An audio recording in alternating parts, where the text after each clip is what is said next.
Shalom Bapak Ibu Saudara-saudari yang dikasihi Tuhan. Perenungan firman kita pada hari ini bersumber dari bacaan yang terdapat dalam Yohanes pasal 10 ayat yang pertama sampai ayatnya yang ke-10. Ayat yang ke-10 dalam teks ini sangat terkenal, kita sering sekali mendengarnya. Pencuri datang hanya untuk mencuri dan membunuh dan membinasakan dan seterusnya. Tetapi oleh Lembaga Alkitab Indonesia sendiri, teks ini diberi judul Gembala yang Baik. Dan di dalam teks ini berisi pemaparan Yesus. Yesus menjelaskan tentang identitasnya yang dikaitkan dengan hubungannya dengan manusia, hubungannya dengan kita sebagai orang percaya atau pengikut Kristus. Ada dua istilah yang digunakan oleh Tuhan Yesus di dalam menjelaskan identitasnya. Yang pertama adalah gembala yang baik. Ada gembala palsu, ada gembala yang tidak bertanggung jawab, ada gembala yang hanya mencari keuntungan dari domba-dombanya. Tapi Tuhan Yesus bukanlah gembala yang seperti itu. Ia adalah gembala yang memelihara dengan penuh cinta kasih. Ia bahkan mengenal dombanya satu persatu, dan ia bahkan mampu melakukan pengorbanan untuk melindungi dan menyelamatkan domba-dombanya. Ketika Yesus menyebut dirinya sebagai gembala yang baik, maka kita sebagai orang percaya, umat Tuhan, kita digambarkan seperti kawanan domba, para domba. Tentu kita sebagai manusia sangat berbeda, banyak perbedaan di antara kita dengan domba. Tetapi Bapak Ibu Saudara-saudari yang dikasihi Tuhan, ada hal yang menarik dari domba ini. Domba adalah hewan yang sangat rentan. Mereka rentan untuk terluka, mereka rentan juga untuk tersesat, dan bahkan mereka juga rentan untuk mengalami sakit. Mereka sangat lembut dan mereka sangat membutuhkan Tuhan di dalam kehidupan mereka. Mereka membutuhkan padang rumput yang hijau, mereka membutuhkan makanan, mereka membutuhkan minuman, mereka membutuhkan perlindungan, tetapi mereka jauh lebih membutuhkan seorang gembala. Karena seorang gembala itu juga sendiri yang memberikan perlindungan, yang menuntun mereka kepada padang rumput yang hijau. Nah, kita sebagai manusia, Bapak Ibu Saudara-saudari yang dikasihi Tuhan, mungkin kita memiliki kemampuan berpikir yang sangat baik.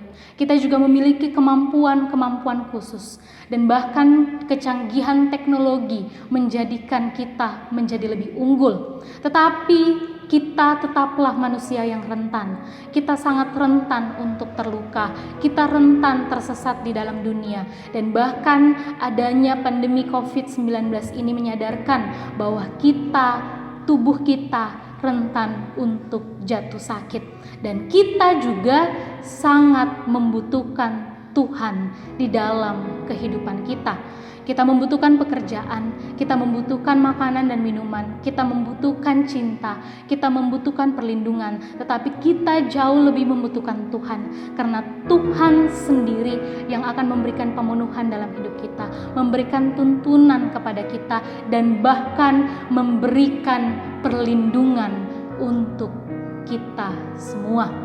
Ketika Yesus menggambarkan dirinya sebagai gembala yang baik, itu berarti Tuhan Yesus ingin agar kita mengenalnya sebagai Tuhan yang senantiasa hadir di dalam kehidupan kita, senantiasa memelihara dan menuntun tiap-tiap kita di dalam kita menjalani kehidupan kita.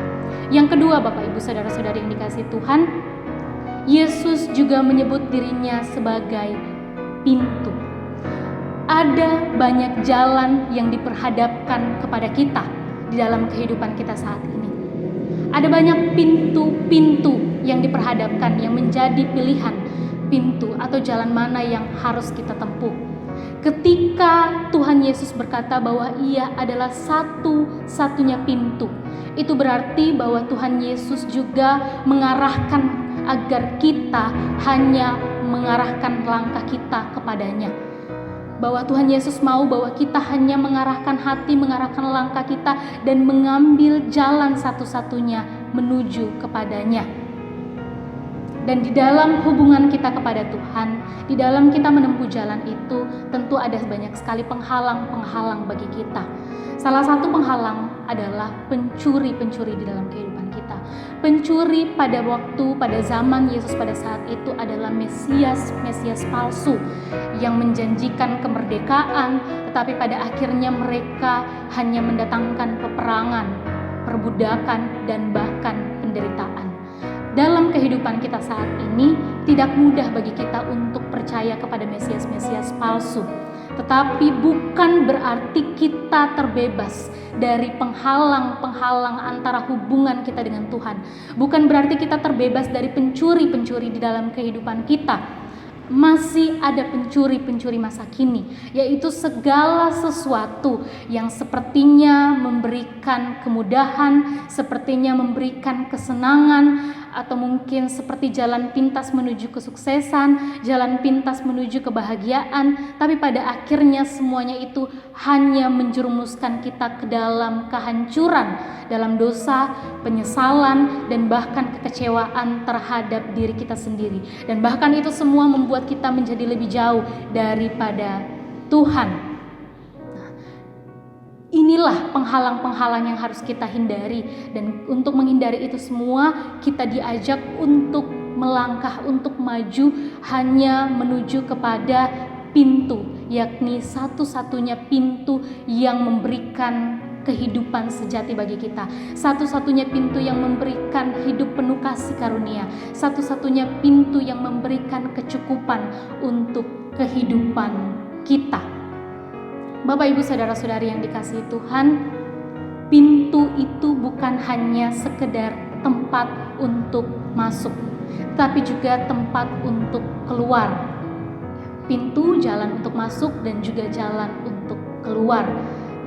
Ketika kita menginginkan kenyamanan, ketika kita menginginkan perlindungan, ketika kita menginginkan kedamaian, kita masuk ke dalam kedamaian, kenyamanan itu melalui pintu, satu-satunya pintu, yaitu melalui Yesus Kristus itu sendiri.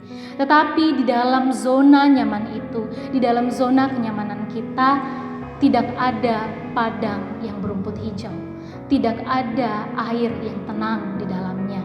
Dan untuk mencapai itu kita harus keluar dari kandang, kita harus keluar dari zona nyaman kita.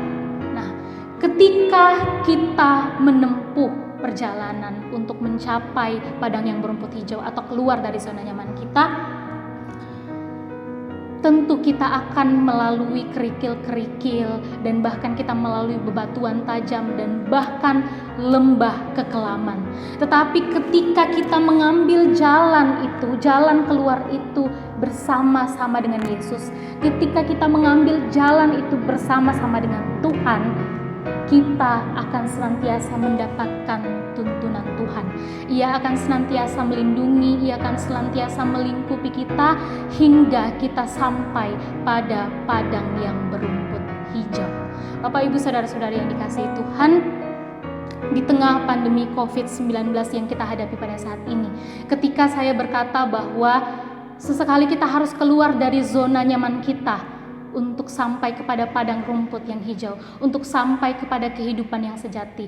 Bukan berarti bahwa saya mengajak kita untuk keluar dari rumah dan memasang diri kita menghadapi COVID-19 ini, kecuali kalau kita memang adalah orang-orang yang dengan terpaksa harus menghadapi COVID-19 ini karena pekerjaan, karena kita adalah para medis dan lain sebagainya. Tetapi terlepas dari itu semuanya, kita harus tetap menjaga diri kita. Kita harus tetap menjaga orang lain dengan tetap berada di rumah. Lalu bagaimana dengan keluar dari zona nyaman? Keluar dari zona nyaman kita itu, Bapak, Ibu, saudara-saudari yang dikasihi Tuhan, pandemi COVID-19 itu sendiri berada di luar zona nyaman kita. Pandemi COVID-19 ini bahkan adalah bebatuan tajam, bahkan lembah kekelaman yang harus kita lalui hingga kita sampai pada padang yang berumput hijau. Nah, tetapi dengan pemahaman bahwa Tuhan adalah gembala kita, dengan pemahaman bahwa Kristus adalah satu-satunya pintu, dan ketika kita mau melewati pintu itu, baik keluar atau masuk dalam zona nyaman kita, kita percaya bahwa kita senantiasa berada di dalam tuntunan Tuhan. Dan dengan itu kita mampu menghadapi kehidupan kita mampu menghadapi berbagai tantangan kita dengan keberanian, dengan ketulusan, bahkan dengan semangat yang diberikan Roh Kudus kepada kita. Kita kembali diingatkan Bapak Ibu Saudara-saudari yang dikasihi Tuhan, bahwa sangat luar biasa hubungan kita dengan Yesus. Dan Yesus bahkan juga sangat luar biasa menjelaskan hubungannya ini dengan kita, bahwa Ia ingin kita tahu kita senantiasa dipelihara. Ia ingin kita tahu bahwa kita senantiasa mendapatkan tuntunannya. Ia ingin kita tahu bahwa kita dapat memperoleh hidup berkelimpahan, hidup penuh kasih karunia kalau kita mau mengambil jalan itu. Kalau kita mau mengambil pintu yang merupakan satu-satunya adalah Tuhan Yesus itu sendiri. Kalau kita mau mengarahkan langkah kita kepadanya.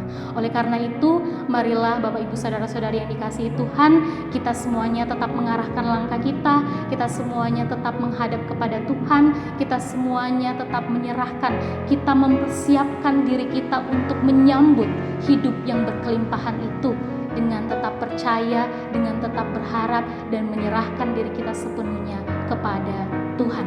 Terpujilah Tuhan, haleluya, amin.